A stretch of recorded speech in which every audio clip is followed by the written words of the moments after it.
Mathematics का एक नया वीडियो लेकर के आए हैं जिसमें हम सीखेंगे कि √2 एक अपढ़ संख्या, इरेशनल नंबर। ये बार बार पूछता, हर बार आप किसी भी साल के बोर्ड का क्वेश्चन उठा करके देख लीजिए, हर बार पूछता है कि कोई ना कोई संख्या रूट वाला, √3, √5, √7 या फिर √2 या फिर 1/√2, 2/√5, यह एक अपढ़ संख्या है। ये प्रूव्ड कीजिए, ये अपढ़ संख्या, ये प्रूव्ड कीजिए। ये बहुत ही इंपॉर्टेंट है, बोर्ड मॉडल तो है, हर साल बोर्ड में पूछता है।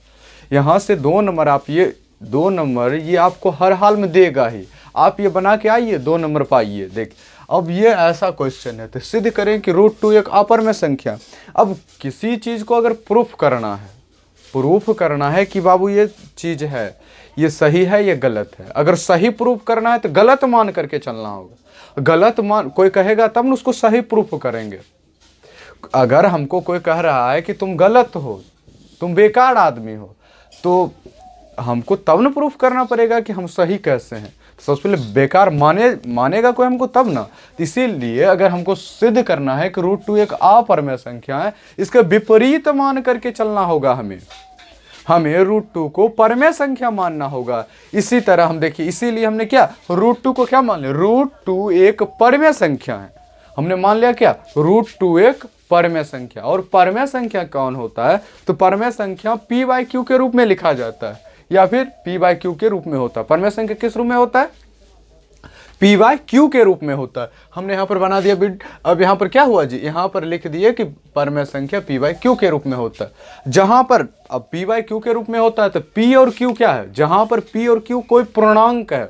पूर्णांक कहने का मतलब, पूर्णांक होता है क्या, पूर्णांक मतलब जिसमें धनात्मक संख्या, ऋणात्मक संख्या और जीरो सबको सम्मिलित कर लिया जाता है, तब जाकर के वो आपका पूर्णांक बनता है, इंटीजर बन जाता है। जहाँ क्या है, p और q कोई पूर्णांक है। और कभी भी डिनोमिनेटर जीरो नहीं होना चाहिए। तो डिनोमिनेटर क्या है इसका, q है, तो q equal note zero. q कभी भी, अब जो हर में हर बराबर जीरो हर होगा तो इसका मान इन्फिनिटिव, कभी भी उसका सही से वैल्यू नहीं निकलेगा। इसीलिए हर में जीरो नहीं होता है। तो देखिए, जब भी √2 को हमने क्या माना, तो परमेय संख्या माना, और परमेय संख्या क्या p/q के रूप में होता है, तो दोनों इक्वल हो जाएगा, √2 इक्वल p/q। अब हमने क्या किया है कि दोनों तरफ वर्ग कर दिए। वर्ग करने मतलब कि स्क्वायर कर दिए हैं, दोनों तरफ स्क्वायर किए हैं। तो √2 का स्क्वायर करने पर आता है 2 आ जाता है। √2 × 2 तो √4 होता है। √4 का जो स्क्वायर रूट निकल के आता है वो होता है आपका 2, तो यहाँ 2 हो गया। और p/q का अगर स्क्वायर किया जाए तो p²/q² होता है, तो p²/q² है। और यहाँ पर देखिए क्या, अब इधर नीचे देखिए, q² को क्या q × q लिख सकते, q² को क्या कर सकते, q × q लिख सकते हैं। हमने q² को q × q लिख दिया। और 2q बराबर होता है p²/q, 2q बराबर होता है p²/q। अब देखिए 2q बराबर हो गया। अब देखिए इधर क्या है, 2q क्या हो गया, एक पूर्णांक हो गया, और इधर p²/q हो गया क्या, एक भिन्न हो गया। कभी भी जान लीजिए, ध्यान में रखिए, कभी भी पूर्णांक भिन्न के बराबर नहीं हो सकता है, कभी भी पूर्णांक भिन्न के बराबर नहीं हो सकता है। तो यही बात यहाँ पर लिखा गया, जहां 2q क्या है, कोई पूर्णांक है, तथा p²/q कोई भिन्न है। 2q क्या हो गया, कोई पूर्णांक हो गया, और p²/q क्या हो गया, कोई भिन्न हो गया। और जब भी तो पूर्णांक इक्वल नोट भिन्न, जब भी पूर्णांक इक्वल नोट भिन्न होगा तो हर हमेशा ये जो हम माने थे, क्या माने थे कि √2 एक परमेय संख्या है, तो √2 एक परमेय संख्या नहीं होगा। तो क्या देखिए, क्या हमारी अवधारणा गलत है कि √2, हमने जो माना था बात कि √2 क्या है जी, एक परमेय संख्या, वो परमेय संख्या नहीं है। तो क्या √2 परमेय संख्या नहीं है, क्या परमेय नहीं होगा, क्या होगा, अपरमेय होगा। तो क्या है, √2 क्या है, √2 एक अपरमेय संख्या है, √2 एक अपरमेय संख्या। यही बात हमको प्रूफ करना था, यही बात प्रूफ करना होता है। बहुत सारे टीचर होते हैं जो इतना डिटेल्ड मतलब 4-4 पेज बनवाते हैं, लेकिन उतना बनाने से देखिए नंबर तो आपको 2 ही मिलेगा। उसको शॉर्ट बनाइए, डिटेल बनाइए, जितना अच्छा रहेगा, जितना आपका कॉन्सेप्ट क्लियर रहेगा, जितना आसान भाषा में समझ लीजिएगा, वो आपके लिए ज़्यादा, वो नंबर वहाँ पर कटने का चांस नहीं रह पाता है। नंबर कहीं से कोई एक भी नंबर मतलब थोड़ा भी यहाँ से इतना लिख करके आ जाइएगा तो थोड़ा भी नंबर कटने वाला नहीं है। ये तो √2 के लिए हो। अब कभी कभी पूछ देता है कि भिन्नात्मक सिद्ध कीजिए कि 1/√2 अपरमेय संख्या है, तो यहाँ पर तो बहुत दिमागी चकरा जाता है कि 1/√2 कैसे हम प्रूफ करें कि ये क्या है जी, अपरमेय संख्या। पूछ दिया कि 5/5√3 एक अपरमेय संख्या है। अरे बाबू ये बात तो आज तक पढ़वे नहीं की, सिर्फ पढ़े कि √2, √3, √5, √7 क्या है, इज ए रेशनल नंबर।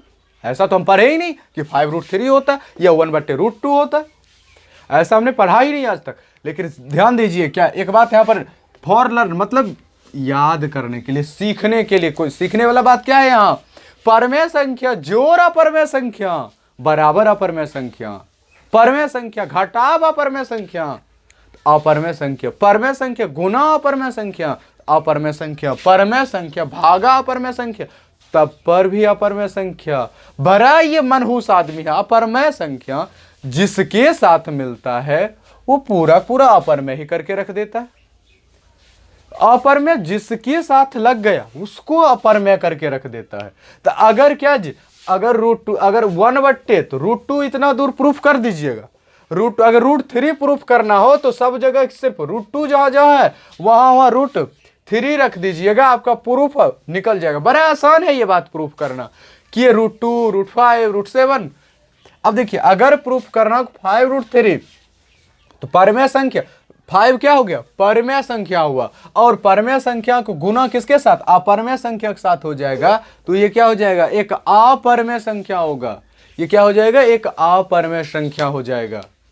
चलिए अब देखिए दोबारा एक बार और समझ लेते हैं। सिद्ध करें, अगर पूछ दिया बोर्ड में कि सिद्ध करें कि √2 एक अपरमेय संख्या, इसमें बहुत बच्चा छोड़ करके आ जाता है, तो छोड़ना नहीं है। अब आपको एक भी प्रश्न मैथमेटिक्स का छोड़ना नहीं है। बोर्ड में 99 मार्क्स स्कोर करना है, तो देखिए अगर इतना स्कोर करना है तो जितना मतलब यहाँ बताया जाए उतना पर सिर्फ आप फोकस करते रहिए। मतलब 199 मार्क्स आना आपका गारंटीड है। अब देखिए माना कि √2 एक क्या, सबसे पहले जब अपरमेय प्रूफ करना है तो हमको क्या मान के चलना है, परिमेय मान करके चलना। अगर हमको अपरमेय प्रूफ करना है तो हमको परमेय मान कर चलना होगा। तो माना कि √2 एक परमेय संख्या है, और परमेय संख्या किसके रूप में होता है, p/q के रूप में होता है, परमेय संख्या बटा के रूप में होता है, भिन्नों के रूप में होता है। और देखिए जहां पर ऊपर वाला अंश और हर दोनों p और q दोनों क्या है, पूर्णांक है, इंटीजर्स है, तो हमने यहां पर क्या मान, दोनों क्या है जी, पूर्णांक है। और कभी भी भिन्न के डिनोमिनेटर में 0 नहीं होता है। परमेय संख्या का डिनोमिनेटर जिसको कहते हैं हर 0 नहीं हो सकता, हमने हर को 0 नहीं माना है। तो √2 इक्वल किसका हो जाएगा, p/q के। √2 किसके बराबर हो जाएगा, p/q के। अब जब परमेय संख्या है, √2 भी परमेय संख्या मान लिए हैं, और p/q तो पहले से ही परमेय संख्या था, तो क्या हुआ, √2 बराबर p/q, तो दोनों तरफ हमने क्या कर दिया, वर्ग कर दिया। तो √2 के स्क्वायर इक्वल p/q के स्क्वायर, तो √2 के स्क्वायर करके 2 आ गया, और इधर क्या है, p² बट्टे q स्क्वायर को q इंटू q लिख सकते हैं। तो एक q की इधर से उठा करके इस पार फेंक दिए, जाओ तुम उस पार आ जाओ। तो यहाँ पर क्या हो, 2q इक्वल p² बट्टे 2q क्या है, एक भिन्न, सॉरी एक पूर्णांक है, और p² बट्टे q क्या है, एक भिन्न है। तो जहाँ 2q क्या है, कोई पूर्णांक, तथा p² बट्टे q कोई भिन्न है, तो पूर्णांक कभी भी भिन्न के बराबर नहीं हो सकता है। तो देखिए हमारी अवधारणा, हमारा मानना गलत हो गया क्या जी, कि √2 एक क्या है जी, परिमेय संख्या है, अतः √2 एक अपरमेय संख्या, यही बात प्रूफ करना था। तो अब तो दिक्कत आप लोगों को नहीं होना चाहिए। चलिए मिलते हैं नेक्स्ट वीडियो में, तब तक के लिए